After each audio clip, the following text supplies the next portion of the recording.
Kevin Sexton here, Sexton Creation. I want to thank everyone for joining me again on number 2 of the art journey. And I had a few people contact me through Facebook and some email.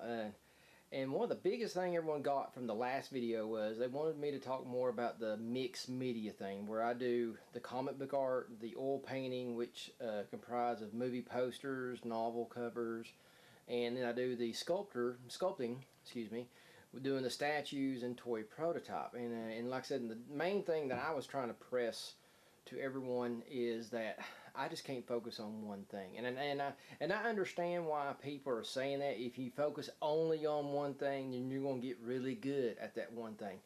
The problem with that is, with the day 20 years ago, that would have been great advice. But right now, this day and time, it's hard to make money with one hat on your head. It really is. I mean, if you just stick to oil painting, if you're not up there with Boris Vallejo or Alex Ross, you know, you're not going to get any money. I mean, it's going to be hard. I mean, or you get some jobs, but not something that would be steady enough to keep you rolling. And that goes for the toy sculpting, comic book. Very few comic book artists are making a full-time living out of it anymore. And actually, the comic book industry, from what I've been hearing, what they pay out is actually dropping, where a good cover artist would make anywhere between $750 to $1,500 for a nice cover. That's dropping down to like $300 and $400. Even some of the new people, $250.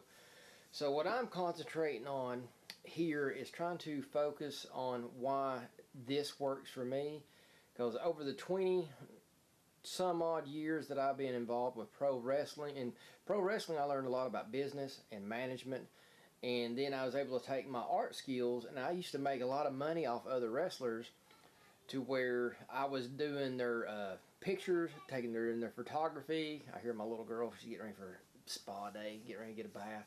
Wild little thing. So, but anyway, and that's how I made money with selling my own merchandise. I made money wrestling in the ring, and then I turned around and made money making the merchandise for the other wrestlers to sell. So I was making 3 different incomes 3 different ways, and that kept me. And plus, I still had a regular job. So as a wrestler, I learned real early on how to capitalize on wearing different hats. And so then later on in the years, when I met Mark Hanna and Jeff Burr, and started learning the film aspects and the independent film circuit, I took those same qualities that I learned there, introduced it in this market as well, which was designing my comic book. And once people started seeing my comic book art and seeing that I started putting some cool covers on them and cool splash pages, and that's when I started going to these conventions about, 14 some odd years ago, to where I was meeting these other authors, and they had like horrible covers. And they said, "Oh, I wish I had a better cover." I said, "Well, I'll cut you a deal. You know, I won't charge you full price, you know, but you give me a whole entire splash page in there talking about, you know, I'll give you all the information, you just put it on there. I'll even design it for you. You just tell me the size it's got to be, the format," and boom. So win-win. They get a cool cover, I get some cash, and then I get advertisement of my artwork going out to people that I probably would have never met, never had an opportunity to reach. So I think, I say wear as many hats as you can, and then you need a dessert, but make sure they complement each other. Like I said before, doing editing and designing a comic book, they're like 90% the same. I mean, the setup, the way you do the lighting, the only thing difference is, one, you're using cameras and everything, the other one, you're trying to pull stuff out of your head. So, but the idea and dictating paces and stuff like that, most of that is just boom, boom, boom, all the same. So I urge you to, if you have some other skills and you think you can use them to help complement your business, when one gets on your nerves or it's driving you crazy and you feel you like you get burnt, set it to the side, concentrate on another one for a week or 2. Get them skills up, and I think that's what's kept me alive. Because perfect example, the episode 1 I was filming this past Sunday. Okay, I think I was filming at like 8 o'clock in the morning, 7 o'clock in the morning, something like that. Well, later that afternoon around 2, I'm out having lunch, okay? Listen to this. That morning doing a video, you all see me painting the Frankenstein. That afternoon, I run into a guy. He knew who I was, hires me to direct his music video. Two different genres. Sitting there doing a video on oil painting and talking to you about how I got these other skills. Boom, that very afternoon, get hired to help direct him a video. That's money in the pocket, and he's going to advertise me and put me on his little I think I'm also going to be designing his little, I think it's like a 5" by 5", the little cover for the CD and everything. So I'm going to be doing that. So I'm going to get advertisement on doing the cover art and doing the video. So, I mean, there you go. Like I said, if I hadn't done those skills in the last few years, made these movies and stuff like that, that would not be on the table this past Sunday. So, they're proof in the pudding, guys. I mean, this day and age, there's just too much going on. Everything's spread thin, and it's just, you got to leave yourself open to when opportunity knocks. You have the talent and the skills it takes to jump on an opportunity. And plus, too, when I need to take professional photography of my merchandise, I do it. I don't have to pay someone out to hire someone to come and do that for me like other people have to do. I do my own. When I need my own, I'm getting ready to do a commercial here very soon. I'm going to do like a 30-second, maybe a 1-minute commercial on the Zazzle account. I'm going to put some flashy music. That's $500-$600 I don't have to spend.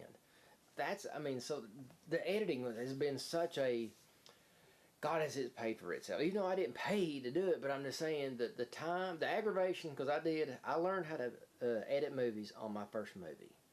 I had the guy get behind me because he knew how to edit, but I was the only one who knew my story. So I was on, okay, all right, Merle Thomason, like I said, all right, bud, what button does this? And he was telling me, man, I get mad. I'd be cussing at it and everything, but he stuck with me. And it took me like 3 weeks to edit a 45-minute film. I mean, we was on it like 12 and 13 hours every Sunday and every Saturday and Sunday. And I was up there on Friday nights for a few hours. And sometimes on a Tuesday and Thursday, I come over for a couple hours. So for 3 weeks, man, we just went through, I mean, it's been pure hell. I gave him pure hell because, I mean, I know I was horrible to work with. But after that 3 weeks of just pure hell of trying to learn that curve, I think it was not even 4 months later, me and my wife, we got together and we filmed everything for episode 2 of our movies called The Ghostly Guest, and me and her sat down and edited that film. Now, we did pick up the phone and say, hey, we're trying to do this, and it was just over the phone, help me out, stuck, forgot what button does this, that little stuff like that. But so roughly nearly 10 months after that, we done met Santiago from The Walking Dead, and by that time I'm doing some editing on my own stuff to try to play around, get a feel for it. Boom, we start filming, I think November of that year, and before that year's even over with, or even in January, I start editing number 3, and I'm doing it all by myself. And I run into a guy who helped me with some of my trailers before I even made my first movie, Jonathan Marks, and he even made a comment. He said, Kevin, you went from not knowing jack, and 6 months later, dude, you're up there on the level I'm at, and I've been doing this about 10 years. He said, and the only thing we could come up with, and then once I told him my thoughts, and after getting with Mark Hannon, that's when we come up to the realization that studying comic books for all those years, for like 13 years, I worked on doing those 9 books out of 13 years. I was studying editing and didn't even know it, and so I wasn't as ignorant as what I thought I was.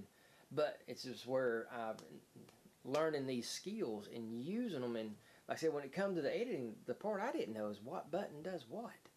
So right there, another perfect example how you can take multiple skills, and hey, it will save you money down the line, save you time, aggravation, and you do it yourself. You don't have to because it's the hardest thing to do is try to hire someone or get someone to lay out your vision of whether it's a merchandise, whether it's a video, music, whatever.